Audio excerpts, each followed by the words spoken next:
Hey guys, so sorry if I'm not looking at the camera the whole time. I have my my stuff here and it was really hard for me to get it so that it didn't look like I was looking at my my notes, but I don't want to forget anything because this is a subject I feel really strongly about. So first guys, I'm Andy Teeter. I'm a superstar director for Scentsy. I have been around since 2012. And a little bit about me, I love boating, I love camping, I'm a mom, I'm a wife, my husband just retired from the military, and guess what guys, we live in our camper. We're looking for a house down here in the Florida Keys, and we are happy to have our camper to live in while we do that. That way we can pick the perfect home for us. Like I said, we do live in the Florida Keys. This is where our life began, and this is where we decided to come back to after my husband retired. So we're really happy to be here. And he is in college full-time, and guess what? Scentsy is our full-time income. So I'm super thankful to have Scentsy, and I wanted to let you guys know that because it's possible for you too. Some of you guys that are out there that might not know the income possibilities with Scentsy, you might want to ask some superstar directors what they make, and you know, pay attention to what we're doing because it's real and you can have it too. I also have earned the top level of every trip we've had. Annual sales and annual mentor every year are a huge deal to me, and I do that. A lot of people ask me, well, why do you still do that? You're a superstar director, you don't have to. Well, if I'm not leading by example and showing my team that I'm working my business too, then how can I expect them to do the same thing? And I've always felt that way very strongly about that.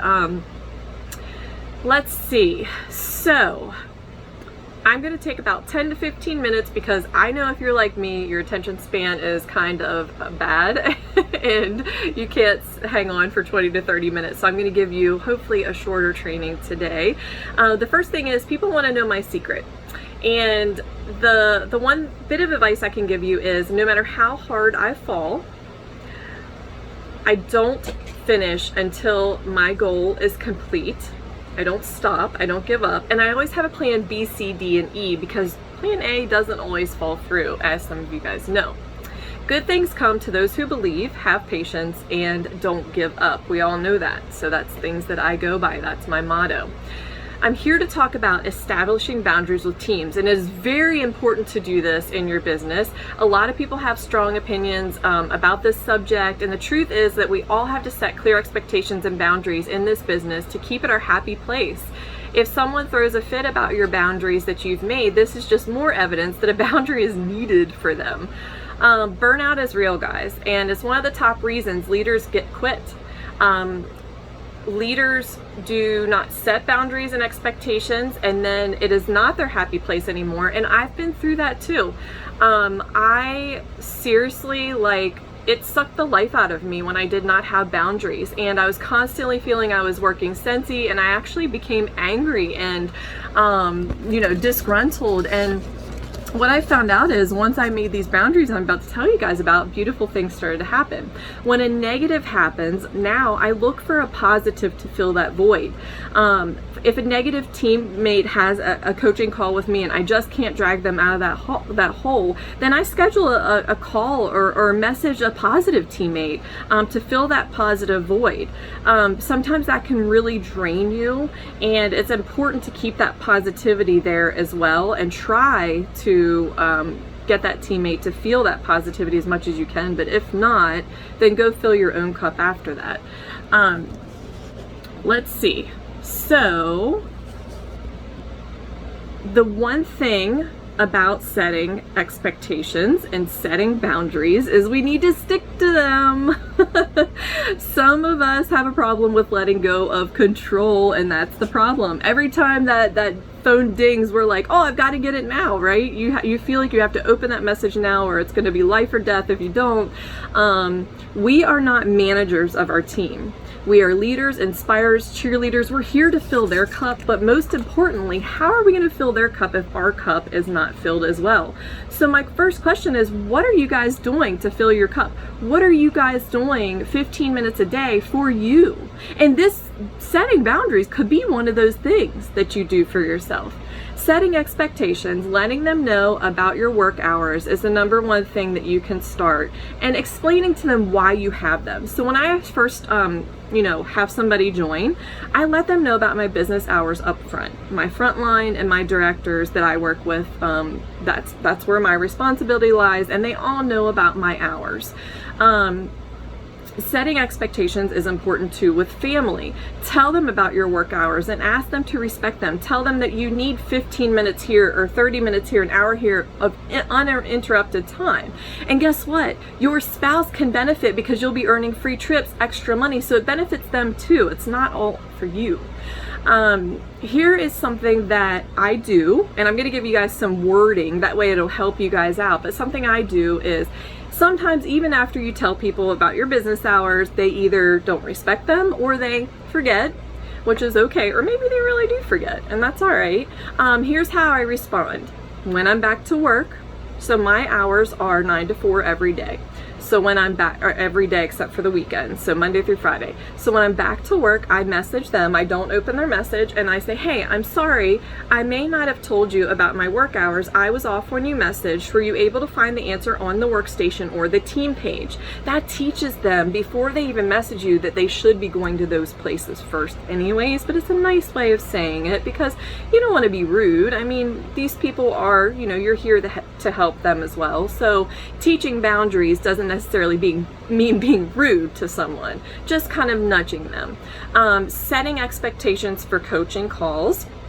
So I always let people know they're 20 minutes up front. If you are more than 5 minutes late, we're going to have to reschedule because that's not fair to the person after you. I always let them know I have someone after them, even if I don't. That way they respect my time, and teach them to value that time. So the first 5 minutes I will spend, I will tell them, hey, let's get to know each other if we don't know each other, or let's talk about life. How are you? What's going on? But remember, you're not their psychologist. Keep it light, and move on. After that 5 minutes, say, okay, now it's time to talk business. Let's get down to the nitty gritty, and you take that 10 minutes to do your coaching calls. Don't forget that 80% of your time in whatever you're spending in your business, 80% of that time, whether it's an hour or 2 hours or whatever, 80% of that is meant to spend on your personal business, and 20% is for team. When they message, sometimes I ask questions like, hey, that is the great question for the team page. Can you post it there so everyone can learn? So that teaches them that maybe not messaging you right away is the best thing for them, and it's actually beneficial to team if they're asking on the team page. That way everybody can see the answer and everybody can learn along. The one thing too I want to make you guys aware of, if you've got team underneath of your frontline, so say that you have second, third gens that are messaging you, and they're not messaging their sponsor or their director first, I let it sit for 24 hours. So I will let it sit a lot of times and then message them back and say, hey, I have been so swamped. I'm sure you reached out to your sponsor or asked on the team page to get your answer. I'm so sorry didn't get back to you sooner. Now, if they say, no, I didn't, I will say, hey, let me start a message between you guys. Have you talked to your sponsor? Have you met them? Have you talked to your director? Have you met them? That gives, you a way to nicely kind of nudge them and let them know without saying, hey, go to your sponsor. Why are you coming to me? It just gives you a nice way to say. Setting business hours and boundaries gives you the ability to clearly communicate expectations with your customers and your team so that they will respect you and your time. It also gives you the ability to communicate your business needs with your family and friends so that they can respect you and your business too. And remember, guys, there's never going to be a wax emergency. Never something that can't wait. Where you're in a business where literally there's never going to be an emergency. You're not a doctor on call, so don't feel that way. You don't have to pick up the phone right away every time somebody messages you. Boundaries are a form of self-care, self-love, and self-respect. So do it for you. Do this for a way for you to keep Scentsy your happy place. And once you are doing it for a while, you'll really start to see that you'll go from, like I was, as being, in a hole, not knowing how to get out, feeling like I was in a bad marriage in my business, to feeling like you're in a great marriage where there's communications and there's expectations you're setting for people, and they understand those expectations and boundaries and they respect them. And guys, like I said before, don't give up on it either. I know it's really hard, but don't give up on it. Don't get distracted by wanting or needing to open those messages and having that control or that thrill or satisfaction. Just make sure that you stay the course, and I promise you guys that this will give you that satisfaction that you need in your business and that you desire, and it'll give you the way that you want to feel about your business, which is all warm and sunshiny and good on the inside, right? So hopefully you guys, this helped you out a little bit, even if it's for the simple fact to know that people like me that have had great success in our business, it doesn't have to be, Scentsy does not have to be something that we are doing on call like a doctor 24 hours, 7 days a week. It is very, very, very much so healthy to set business hours and to set those boundaries, and there's nothing wrong with it at all. So guys, I hope that I get to see you guys on an incentive trip next year. I'm super excited for a new incentive coming up. If you guys want to know more about that, please check it out. We're going to be finding out here at Reunion what are the new places that we're going to, and wherever it is, it doesn't matter where it is, Scentsy style, there's nothing like it in the world. You want to earn these trips, and you get to meet people that you wouldn't meet normally, and you get to meet home office people, and you get to meet new friends, and you get to feel that connection with Scentsy that you wouldn't feel without trips. So I urge you guys to please go out there and earn this next incentive. You will thank yourself 100,000%. But thank you guys so much. I love you. I hope you know that Scentsy loves you, and I hope that you guys go out there and crush this year, whatever you do with your business. Bye guys.